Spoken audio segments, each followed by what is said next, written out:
Gunfire in the boardroom of Harrison Financial was a normal Tuesday for Gabriel Moretti, but being publicly humiliated by a plus-size forensic accountant, unprecedented. When Dakota Gallagher looked Chicago's deadliest crime lord dead in the eye and mocked his sheer arrogance, she ignited an intensely dangerous, completely undeniable obsession. Dakota Gallagher knew exactly how the world saw her. At 5'4" and 230 pounds, she was practically invisible in the sleek, predatory world of corporate finance until someone needed a target for their insecurities. She didn't have the razor-sharp cheekbones or the sample-size waistline of the receptionists who guarded the glass doors of Harrison Financial. What she did have, however, was a terrifyingly brilliant mind for numbers and a complete lack of patience for incompetent men.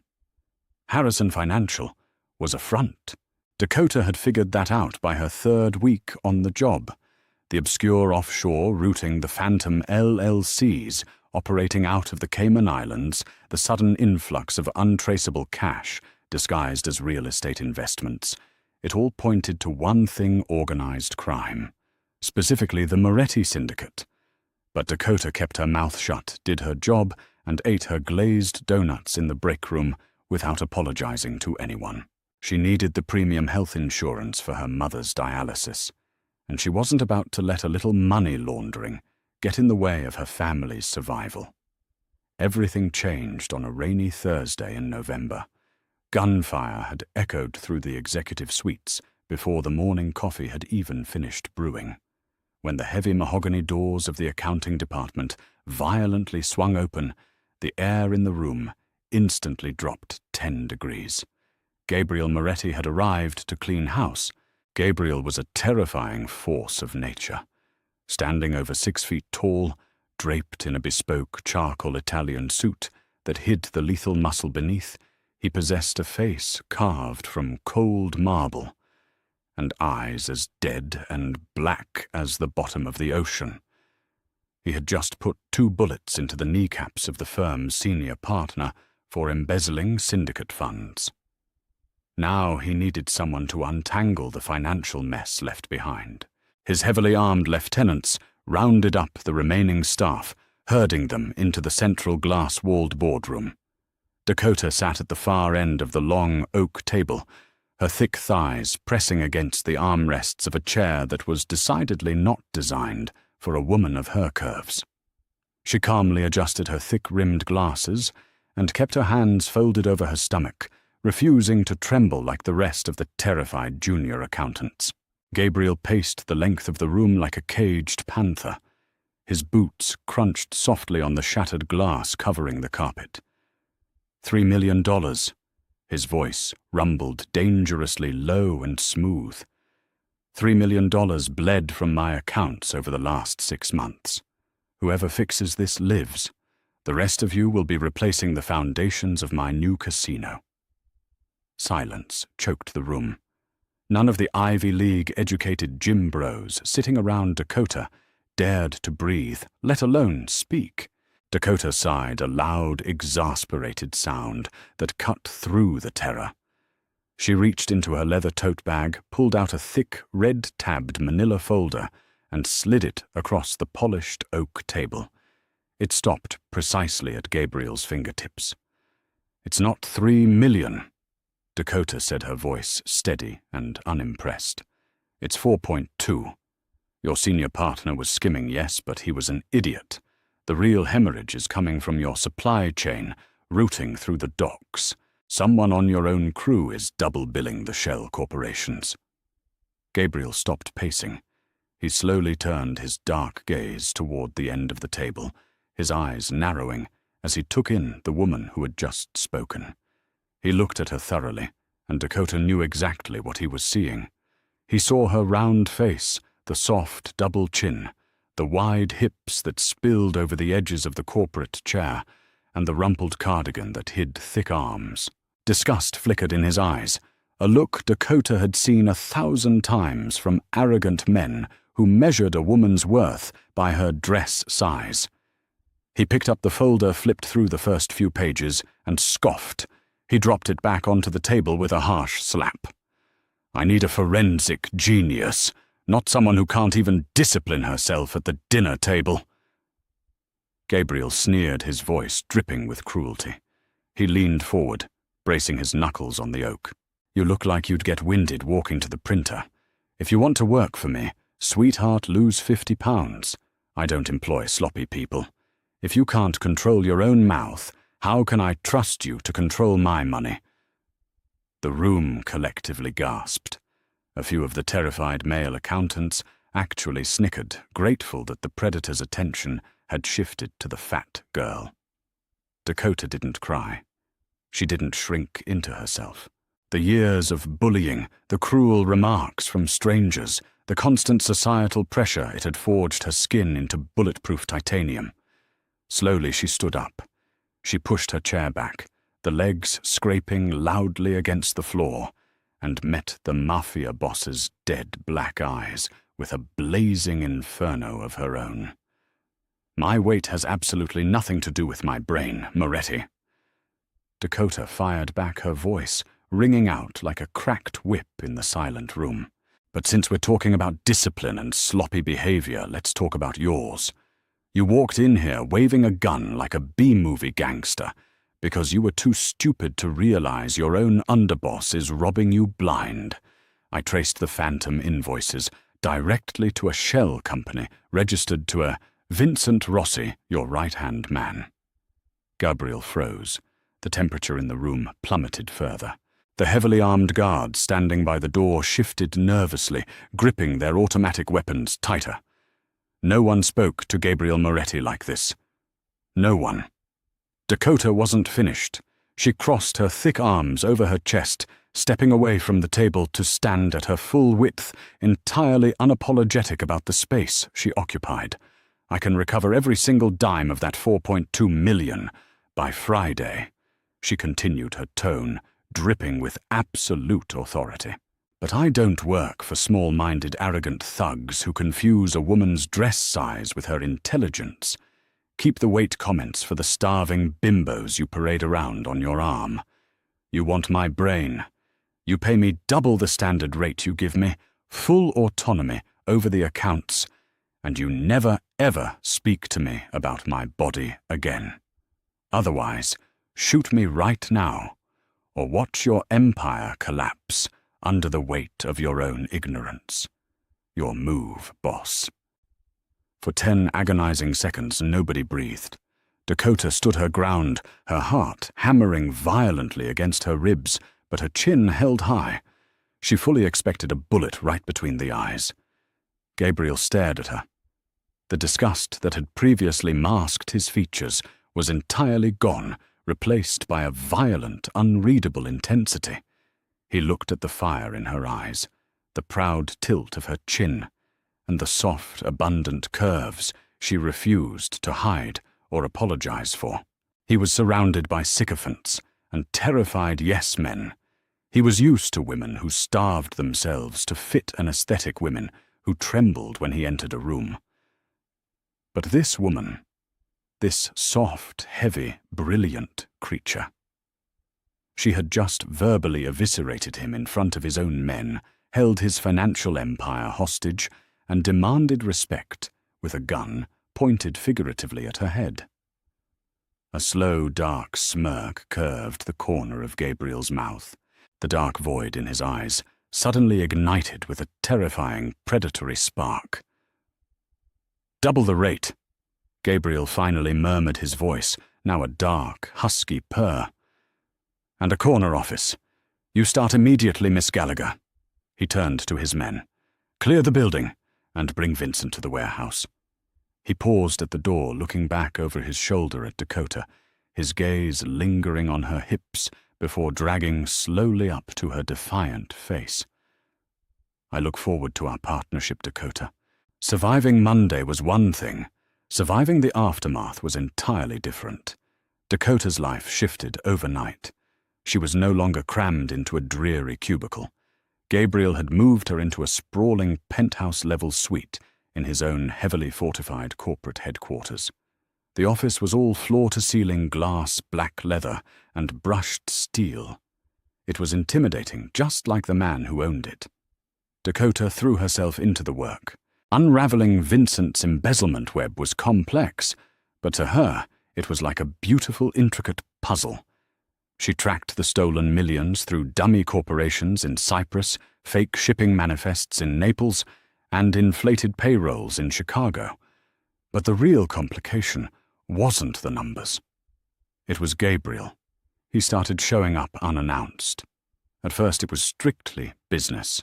He would stand over her shoulder, smelling of expensive bergamot cologne, gun oil, and danger, while she walked him through the ledgers. But soon the visits shifted. Gabriel would linger. He would sit on the edge of her massive mahogany desk, his long legs stretched out, simply watching her work. Dakota tried to ignore the heavy, suffocating weight of his stare. She was fiercely self-conscious, hyper-aware of how her stomach rolled when she sat or how her thighs spread against the leather chair. She kept waiting for the cruel remarks to return, for him to drop a comment about her eating habits or her size.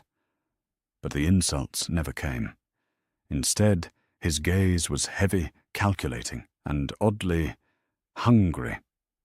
On Thursday evening at 8 o'clock, the door to her office clicked open. Dakota didn't look up from her monitor, absent-mindedly reaching into a box of assorted truffles she had brought from her favorite bakery. "You're working late." Gabriel's deep voice resonated through the quiet room. Dakota popped a dark chocolate truffle into her mouth, chewing slowly before turning to face him. "Crime doesn't sleep, Mr. Moretti, which means your ledgers don't either. I've recovered $3 million. The rest is tied up in a Cayman account that requires physical verification, which I am actively hacking." Gabriel walked slowly toward her. He didn't stop until he was standing just inches from her chair. He looked down at the box of chocolates, then back up to her face. Dakota instantly stiffened, preparing her defenses for a remark about her weight. She braced herself to fight. Instead, Gabriel reached out his large, calloused fingers, gently brushing against the corner of her lips. Dakota's breath hitched in her throat. "Chocolate," he murmured, his thumb swiping a microscopic smudge from her skin. He didn't wipe it on a napkin. He brought his thumb to his own mouth and tasted it, his eyes never leaving hers. "I like a woman with an appetite." Dakota felt a flush of heat rise to her cheeks. She swatted his hand away, strictly maintaining her professional armor. "Don't play games with me, Gabriel. I'm not one of your nightclub toys. I'm your accountant. You're much more than that, Dakota," he said softly, leaning down so his face was level with hers. "You take up space. You demand to be seen. Every other woman I know tries to shrink herself, tries to be less. Take up. Less eat, less. Speak less. But you're entirely unapologetic." "I am what I am," she replied, fiercely refusing to break eye contact. "I'm fat, Gabriel.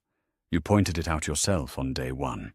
Let's not pretend you suddenly have a fetish for curves just because I saved your bank accounts." Gabriel's jaw tightened. A flash of genuine regret, a rare emotion for the Mafia boss, crossed his features. "I was a fool on day one. I insulted you to assert dominance because for the first time in my life, a woman didn't cower when I walked into a room. You terrified me, Dakota." And now, his gaze dropped to her full lips, then swept over the generous curve of her breasts beneath her silk blouse. "Now I can't stop thinking about you." Before Dakota could process the shocking confession, the heavy oak doors to her office violently burst open. Vincent stood in the doorway, bleeding from a cut above his eye, holding a suppressed 9mm pistol pointed directly at Dakota's chest. He had escaped the warehouse. "You fat, interfering bitch!" Vincent spat his eyes wide with desperate, cornered animal panic. "I spent 10 years building this family, 10 years, and you ruin it all with a few keystrokes. Dakota froze her blood, turning to ice. But before she could even gasp, Gabriel moved. He didn't just step in front of her. He practically eclipsed her, using his massive frame to completely shield her body from Vincent's weapon. "Vincent," Gabriel said. His voice wasn't loud. It was deadly quiet, carrying the chilling promise of a slow, agonizing death. "Lower the gun. If you even look at her for another second, I won't just kill you. I will dismantle everyone you have ever loved." "She ruined me, boss," Vincent screamed, his hand shaking. "She's a nobody, a glorified calculator. Move out of the way." "She is mine." Gabriel roared at the sound, vibrating the glass walls of the office. He reached slowly into his tailored jacket, and you made a fatal mistake thinking you could walk into her sanctuary. Tension snapped like a dry twig. Vincent fired. The haut of the suppressed weapon echoed, and Gabriel flinched, a bloom of dark red appearing on his left shoulder. But Gabriel didn't fall. With terrifying speed, he drew his own weapon and fired 3 shots in rapid succession. Vincent dropped to the floor, dead before his knees hit the carpet. Dakota screamed, jumping out of her chair. "Gabriel!" She rushed forward, catching his good arm as he swayed slightly. Her soft, heavy body braced against his hard, muscular frame, supporting his weight. Gabriel looked down at her, clutching his bleeding shoulder, but a deranged, possessive smile stretched across his face. He leaned his forehead against hers, breathing heavily. "See," he whispered, his good hand coming up to fist in her hair, pulling her face close to his. "I told you. You take up exactly the right amount of space, Dakota." "Enough to hold me up." He kissed her. It wasn't a gentle, tentative kiss. It was a brutal, consuming clash of teeth and tongue, tasting of blood, adrenaline, and desperate obsession. Dakota's mind short-circuited. She had expected to be murdered, mocked, or fired. Instead, the most dangerous man in the city was bleeding on her floor, kissing her as if she were the only oxygen left in the room. And heaven help her, she kissed him back. The forensic accountant and the Mafia boss tangled together in the aftermath of violence. But Dakota didn't know that Vincent wasn't acting alone. The $4.2 million wasn't just a retirement fund for a rogue underboss. It was the buy-in for a rival cartel. And by exposing the theft, Dakota hadn't just saved Gabriel's empire, she had inadvertently painted a massive target on her own back. The obsession had just begun, but the real war was already knocking at their door. Gabriel's recovery was remarkably fast, fueled by sheer willpower and a terrifying new fixation. Dakota Gallagher had become his absolute center of gravity. He moved her entirely into his private estate, a sprawling, heavily fortified architectural marvel overlooking the freezing waters of Lake Michigan. She protested vehemently, citing her independence and her hatred for his hyper-masculine decor. But the threat from the Sinaloa cartel was incredibly real. Vincent's stolen $4.2 million had been a promised non-refundable deposit to the ruthless Mexican syndicate for a massive weapons shipment routing through O'Hare International Airport. By freezing those specific offshore accounts, Dakota had single-handedly halted the cartel's operations, making her their primary target. Dakota didn't cower. Instead of hiding, she converted Gabriel's massive mahogany dining room into a high-tech financial war room. Servers hummed alongside expensive Italian sculptures. She sat at the head of the table wearing soft, oversized sweaters that clung to her generous curves, surrounded by glowing monitors. Gabriel watched her constantly. He was completely mesmerized by the sharp, undeniable brilliance of her mind and the soft, abundant beauty of her body. Every time she reached for her favorite pastries, he watched the delicate movement of her plump lips, his dark eyes darkening with intense, possessive hunger.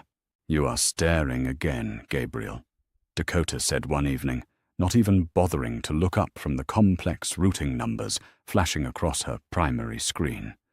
She was tracing the cartel's secondary slush funds hidden within Credit Suisse private vaults. "If you have nothing productive to do, please go interrogate someone in the basement. Your heavy breathing is incredibly distracting, and I have billions of dollars to reroute before midnight." Gabriel chuckled a low, rumbling sound that sent unexpected delicious shivers straight down her spine. He pushed off the doorframe and slowly approached her chair, his broad shoulders blocking the ambient light. He rested his heavy, calloused hands on her thick shoulders. "I am precisely where I want to be," Gabriel murmured, his thumbs massaging the tight muscles of her neck. "Watching my absolute greatest asset dismantle an international syndicate." Dakota scoffed, trying to ignore the heat radiating from his touch. "I am not your asset, Moretti. I am an independent contractor currently saving your entire empire from total collapse. Do not confuse employment with ownership." Gabriel leaned down, pressing a shockingly soft kiss against the sensitive skin just beneath her ear. "You are mine, Dakota. Every brilliant thought, every sharp insult, and every single gorgeous curve. You belong completely to me now. Accept it." Before she could formulate a sufficiently scathing reply, the compound's perimeter alarms violently shattered the romantic tension. Blaring sirens echoed through the luxurious halls. Gabriel's romantic demeanor vanished instantly, replaced by the terrifying, cold-blooded killer who ruled Chicago. He drew his weapon, his eyes scanning the security monitors. "Breach at the south gate," he snapped, dragging Dakota out of her chair and shielding her with his massive body. "Sinaloa hitmen. They found the blind spot in the camera loop." Dakota's heart hammered furiously against her ribs, but her mind remained razor-sharp. She scrambled back toward her encrypted laptop, her fingers flying incredibly fast across the illuminated keyboard. "What are you doing? Get down!" Gabriel roared, firing a suppressing shot through the shattered window as heavily armed men poured across the manicured lawns. "I am transferring the remaining cartel funds," Dakota shouted back, completely ignoring the bullets tearing through the expensive drywall above her head. "If I dump their Credit Suisse portfolios into a highly public-flagged Bank of America charity account, the federal authorities will immediately freeze their remaining operational capital," she typed furiously, her thick thighs planted firmly anchoring her against the chaos. She refused to be a helpless victim in this violent Mafia war. She was going to bankrupt them entirely. "Done." "Oh, Jonas," she screamed, slamming the enter key just as the heavy oak doors splintered inward. 3 cartel mercenaries stormed into the room, their automatic rifles raised. Gabriel moved with lethal, terrifying grace, dropping 2 of them with precise consecutive headshots before they could even pull their triggers. The 3rd mercenary, however, tackled Gabriel to the ground, knocking the weapon from his grasp. Dakota did not hesitate. She grabbed a heavy, solid bronze paperweight from her desk, marched forward with all her weight, and smashed it directly into the mercenary's skull, knocking him completely unconscious instantly. Gabriel pushed the heavy, limp body off him and stared up at Dakota. She stood over him, panting heavily, her chest heaving, holding the bloody paperweight like a conquering queen. She was magnificent, terrifying, and completely breathtaking. Gabriel slowly rose to his feet, ignoring the chaos outside as his remaining guards mopped up the stragglers. He walked over to her, entirely disregarding the blood staining his expensive shirt, and pulled her forcefully against his chest. His hands roamed unapologetically over her wide hips and thick waist, pulling her flush against his hard, muscular frame. "Have I mentioned how incredibly obsessed I am with you?" Gabriel whispered fiercely against her lips. "You are absolutely magnificent, Dakota." She dropped the heavy bronze paperweight, finally allowing her trembling hands to wrap securely around his thick neck. "Just shut up and kiss me, you terrifying idiot," she breathed. He obliged, devouring her mouth with a fiery, desperate passion that completely eclipsed the surrounding violence. She felt completely secure, entirely valued, and entirely desired. He worshipped her brain, but he undeniably worshipped her heavy, beautiful body just as fiercely. The dangerous Mafia boss had completely surrendered. The aftermath of the cartel attack completely shifted the power dynamics within the city. Word spread rapidly through the criminal underworld that Gabriel Moretti's new financial genius had not only survived a direct assault, but had actively bankrupted the local Sinaloa operation. Dakota Gallagher was no longer just an accountant. She was a terrifyingly untouchable legend. The men who had previously sneered at her size now lowered their eyes respectfully whenever she walked through the polished halls of the syndicate's downtown headquarters. She commanded absolute authority, and Gabriel ruthlessly enforced it with violent, unwavering dedication. Anyone who disrespected her mysteriously vanished. Despite the newfound respect, the danger was far from permanently eliminated. Alejandro Vargas, the regional cartel boss, was financially ruined and publicly humiliated. He demanded blood. Since he could no longer afford an army of mercenaries, he resorted to a desperate singular strike. It happened on a rainy Tuesday evening outside the Drake Hotel. Dakota had insisted on attending a private meeting with a Swiss banker to finalize the laundering protocols. Gabriel was delayed by a sudden strike at the docks, leaving Dakota with only 2 heavily armed bodyguards. It was a rare, vulnerable window of opportunity that Alejandro fiercely exploited. As Dakota stepped out of the luxurious hotel lobby, a black armored SUV aggressively jumped the curb. The doors slid open, and a hail of gunfire instantly dropped both of her seasoned bodyguards. Before Dakota could even react, 2 massive enforcers grabbed her thick arms and violently shoved her into the back of the waiting vehicle. Alejandro sat opposite her, his face twisted in pure, unadulterated hatred. He pressed the cold steel barrel of a revolver directly against her forehead. "You cost me everything, you fat, meddling bitch," Alejandro hissed, his breath smelling of stale whiskey and utter desperation. Dakota's heart slammed wildly against her ribs, but her titanium spine held firm. She remembered the absolute fearlessness Gabriel possessed, and she channeled it perfectly. She looked down at the gun, then back up at Alejandro's bloodshot eyes, and let out a cold, condescending laugh. "You think killing me will retrieve your money, Alejandro?" She mocked, her voice dripping with pure disdain. "I am an accountant. Do you honestly believe I leave billions of dollars unencrypted if my pulse stops a dead man's switch, activates instantly, sending all your offshore ledgers to the federal authorities?" Alejandro hesitated, a flicker of genuine doubt crossing his enraged features. "You are bluffing?" Dakota leaned forward, pressing her forehead intentionally against the cold barrel of his gun, entirely unapologetic and fiercely defiant. "Pull the trigger and find out," she challenged him softly.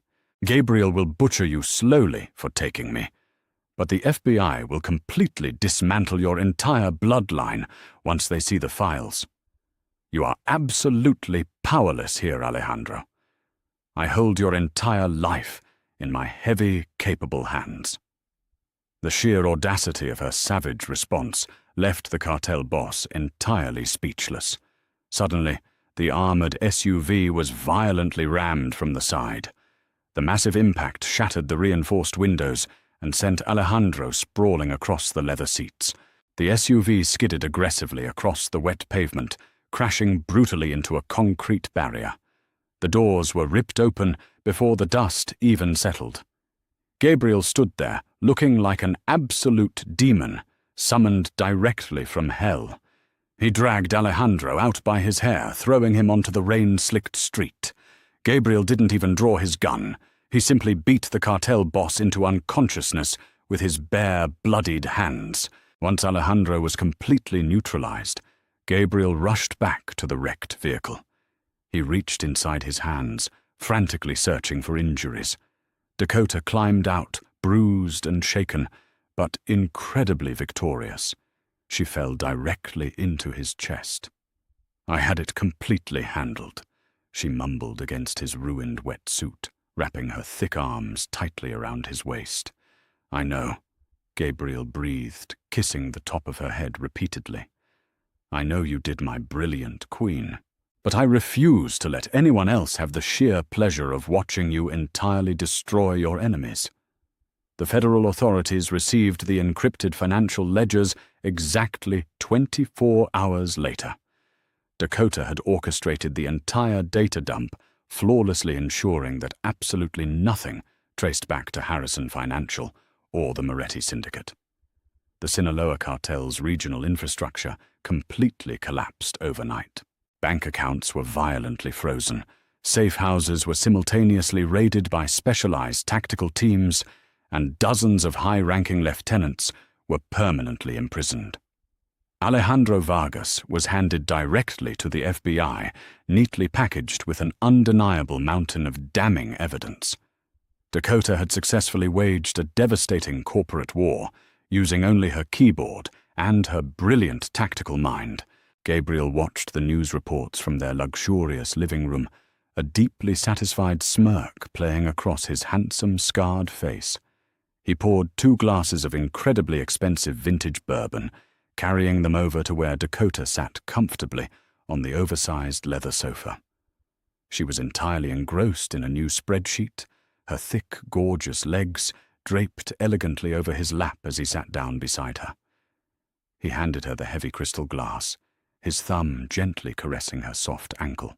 She was undeniably the most lethal, magnificent weapon he had ever possessed, and she was entirely his forever. Months later, the Chicago underworld was entirely stable under their joint rule. They stood together on the massive balcony of their penthouse overlooking the glittering skyline. Dakota wore a stunning, custom-made crimson silk gown that hugged every single one of her beautiful heavy curves perfectly. Gabriel stood closely behind her, his large arms securely wrapping around her generous waist, resting his chin affectionately on her soft shoulder. He no longer demanded she lose weight. He demanded the entire world make room for her immense brilliance and unapologetic presence. She was his absolute equal in every conceivable way. "You completely changed my entire world, Dakota," Gabriel whispered, sliding a massive, flawless diamond ring onto her left hand. "You walked into a room full of killers and absolutely commanded us all. I am endlessly obsessed with your beautiful mind and your perfect body."